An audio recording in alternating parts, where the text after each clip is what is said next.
Good morning বন্ধুরা, সবাই কেমন আছো? আশা করছি সবাই ভালো আছো। আমিও ভালো আছি। হ্যাপি হুই সুব্রা থেকে আর একটা নতুন ভিডিও নিয়ে চলে আসলাম।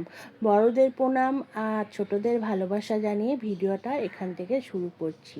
এখন মোটামুটি বাজে 8টা। আমার মেয়ে আলুর পরোটা খাবে বলে বায়না করছে, আজকেও আলুর পরোটা করে দিতে হবে। সেই জন্য আজকে আমি তো রাত্রিবেলা আলু সিদ্ধ করে রাখিনি, যেহেতু কালকে রথযাত্রা ছিল, ছুটি ছিল, সেই জন্য আমি আর তোমার করে রাখিনি। সেইভাবে আমি আলু পরোটা করার জন্য প্রিপারেশান করে রাখিনি।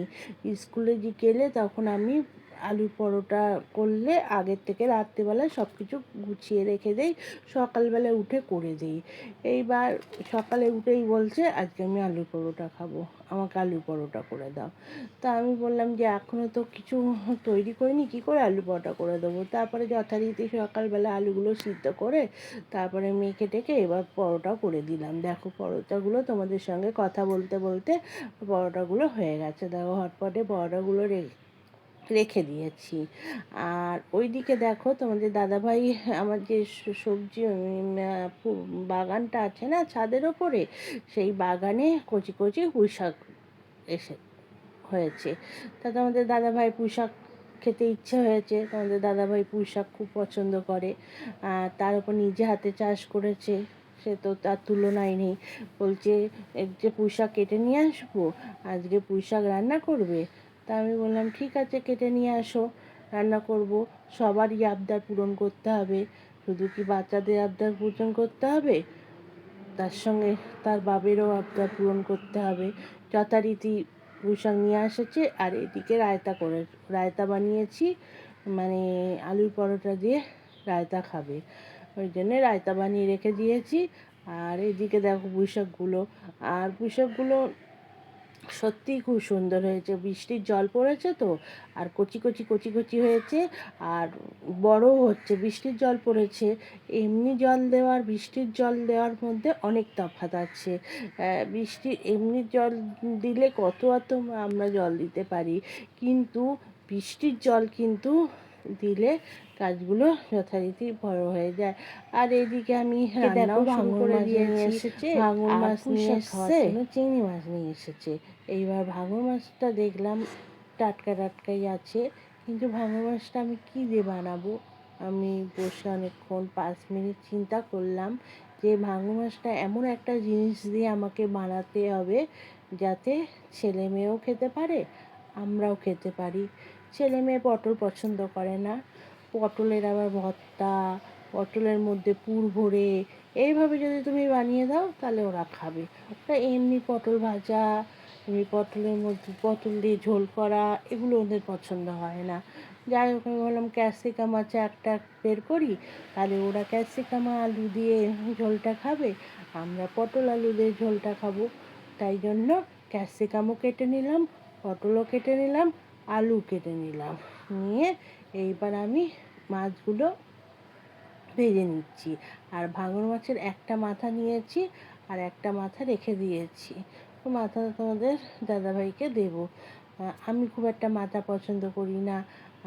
ছেলে মেয়ে তো চিংড়ি মাছ খাবে, ওরা তো ভাঙন মাছ খাবে না, ওরা মাছই খায় না, আর ভাঙন মাছ তো যাই হোক, এখন ছেলেপিলে বড় হয়ে গেছে, বেশি জোরাজুরি করা যায় না। ছোটোবেলায় ছিল কিছু খেত না, জোর করে খাবি না, জোর করে মুখের মধ্যে ঢুকে খাইয়ে দিতাম, খেয়ে নিত। কিন্তু এখন যেহেতু বড় হয়ে গেছে, এখন ওদের মর্জিতে চলতে হবে, ওরা যা খাবে তাই বানিয়ে দিতে হবে। আর মাছটা আমার ছেলে মেয়ে ছোটোর থেকেই খুব একটা পছন্দ করে না। ওই আমি ছোটোবেলায় খাইয়ে দিতাম, ভাতের সঙ্গে মেখে খাইয়ে দিতাম, তাই খেত। ভাতের সঙ্গে মেখে এমনভাবে চটকে ভাতের সঙ্গে মেখে দিতাম না, খেয়ে নিত, বুঝতে পারতো কিন্তু খেয়ে নিত। যখনই একটু বড় হয়ে গেছে, বুঝতে শিখে গেছে, তখনই মাছটা খেতে চায় না। জানি না, খেতে চায় না, অনেক বাচ্চারাই তো খেতে চায় না, আবার অনেক বড়রাও খায় না মাছ। যাই হোক বন্ধুরা, তোমাদের সঙ্গে কথা বলতে বলতে আমার কিন্তু মাছ ভাজাটা হয়ে গেছে। মাছ ভাজারগুলো আমি সব তুলে নিচ্ছি। আর আমি যেখানেই রান্না করি বেসিনের সামনে, সেখানেই কিন্তু আমি বটি দিয়ে সবজি কাটি। কেন কাটি জানো বন্ধুরা? আমার কোমরের প্রবলেম আছে, তো আমি কোমরেরও প্রবলেম আছে, আর ডান পায়ের হাঁটুটারও প্রবলেম আছে। ওই জন্য আমি বসে সবজি কাটতে পারি না। এবার কি করব, সবজি তো আমাকে কাটতে হবে, সংসারের তো শরীর অসুস্থ থাকলেও কাজ করতে হবে, শরীর সুস্থ থাকলেও কাজ করতে হবে। কেন, এইটা হচ্ছে আমার সংসার। আমার সংসার, আমার ছেলে মেয়ে, আমার হাজব্যান্ড, কে করে দেবে বলো? আমারই তো করে দিতে হবে। ওই দেখো, আমি কিন্তু সবজি কাটছি দাঁড়িয়ে দাঁড়িয়ে। বেসিনের সামনে বটি রেখে দেই, ওখানে দাঁড়িয়ে দাঁড়িয়ে সবজি কাটি, আর ওখানেই রান্না করি। দেখো, কড়াইয়ে পেঁয়াজ কেটে দিয়ে আমি তেলের মধ্যে কিন্তু পেঁয়াজটা দিয়ে দিলাম, ওখানেই দাঁড়িয়ে দাঁড়িয়ে সবজিটা কেটে ওখান থেকেই দিয়ে দেই। একটা পাশে বেসিন আছে, বেসিন থেকে ধুয়েই আমি কড়াইয়ের মধ্যে দিয়ে দেই। এইভাবেই আমি কাজ করি, যতটা আমার সুবিধা হয়। নিজের সুবিধার মতো নিজে করে নেই। আবার কখনো যখন আমার কোমরে আবার যন্ত্রণা করে, তখন একটু ওই ডাইনিংয়ের সামনে ডাইনিংয়ের চেয়ার আছে, ওখানে গিয়ে বসি। এরকমভাবেই আমার সংসারটা চলে যাচ্ছে। এইভাবে চালিয়ে নিয়ে যাচ্ছি। এখনও তো ছেলে মেয়ে সেরকম বড় হয়নি। ছেলে মেয়ে বাবা মার কাছে কোনো দিনই বড় হয় না বন্ধুরা। আমাদের কাছে সবসময় ছেলে মেয়ে ছোটই থাকে। যাই হোক, এইভাবে করতে করতেই চলে যাচ্ছে, সময়গুলো কেটে যাচ্ছে। কতদিন এইভাবে করতে পারবো জানি না, যতদিন পারবো তো করবো। যাই হোক বন্ধুরা, পেঁয়াজগুলো ভেজে নিলাম। মাছগুলো ভেজে, মাছের কিছু তেল রয়ে গেছিলো, তারপরে এক্সট্রা তেল দিলাম না, ওর মধ্যেই আমি পেঁয়াজগুলো দিয়ে তার মধ্যে ক্যাপসিকাম, আলু আর পটলগুলো দিয়ে দিলাম। আর যত বয়স হয়ে গেলে, যতই হোক, একটু মশলাপাতি যদি কম খাওয়া যায়, তেলগুলো কম খাওয়া যায়, তাহলে শরীরের পক্ষে ঠিক থাকে। কিন্তু অনেক সময় হয় না, এই জন্যেই হয় না, বাচ্চাদের জন্যে আমাদের হয় না।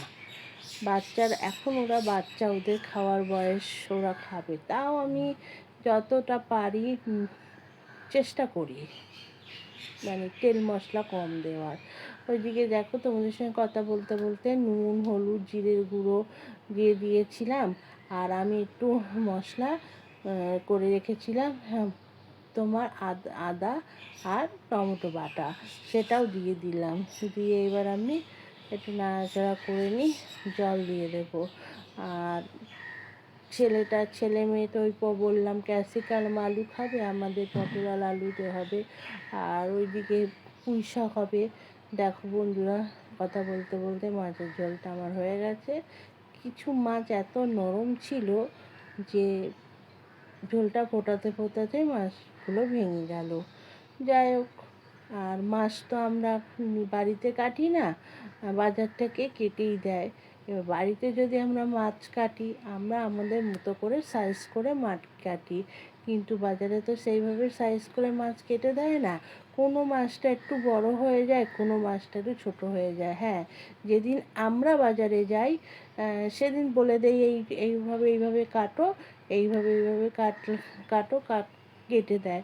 আর বেটা ছেলেরা বাজারে গেলে ওরা যেইভাবে মাছ কেটে দেয়, সেইভাবে মাছ কেটে নিয়ে চলে আসে। ওইভাবে আমার হাজব্যান্ড নিয়ে চলে এসেছে। কিছু মাছ বড় ছিল, আর কিছু মাছ আবার একটু ছোটো মতো ছিল, আর ছোটো মাছগুলো ভেঙে গেল। যাই হোক, পুঁই শাকের চচ্চড়িটাও বসিয়ে দিয়েছি। আর ওইদিকে চিংড়ি মাছগুলো একটু ভাজা ভাজা করছি। আমার মেয়ে আবার এই জিনিসটা খেতে খুবই ভালোবাসে। ওই পেঁয়াজ, রসুন, টমেটো, আদা কুচি এইসব তেলের মধ্যে দিয়ে চিংড়ি মাছটা দিয়ে, তার মধ্যে হচ্ছে একটু চিকেন মশলা, একটু তোমার জিরের গুঁড়ো, একটু কাশ্মীর লঙ্কার গুঁড়ো, ধনিয়ার গুঁড়ো, তোমার ওই যে গোলমরিচের গুঁড়ো, এইসবগুলো দিয়ে আমি ভাজা ভাজা করে দিচ্ছি চিংড়ি মাছটা। মেয়ের আবার পছন্দের জিনিস। আর এইদিকে পুঁই শাক চচ্চড়িটা কিছুটা চিংড়ি মাছ দিয়েছি, আর কিছুটা চিংড়ি মাছের মাথাগুলো কি করব সেইগুলো দিয়ে দিয়েছি বন্ধুরা। যাই হোক বন্ধুরা, ওদের তো খাওয়া দাওয়া হয়ে গেছে, আমি এবার খেতে বসলাম। দেখো, এইবার আমি খেতে বসেছি। এইবার আমি খেয়ে নিয়ে তারপরে কিছু কাজ আছে, কাজকর্ম করব, মানে বাসন মাজাতে যা যা কাজ থাকে রান্নাঘরে বসে। বন্ধুরা, বাসন টাসন মেজে কাজ টাজ করে রান্নাঘরটা মুছে গা ধুয়ে ঘরে চলে এসেছি। নাইটিটাও চেঞ্জ করে নিলাম। এইবার আমি শোবো একটু। যাই হোক বন্ধুরা, ভিডিওটা এখানেই শেষ করছি।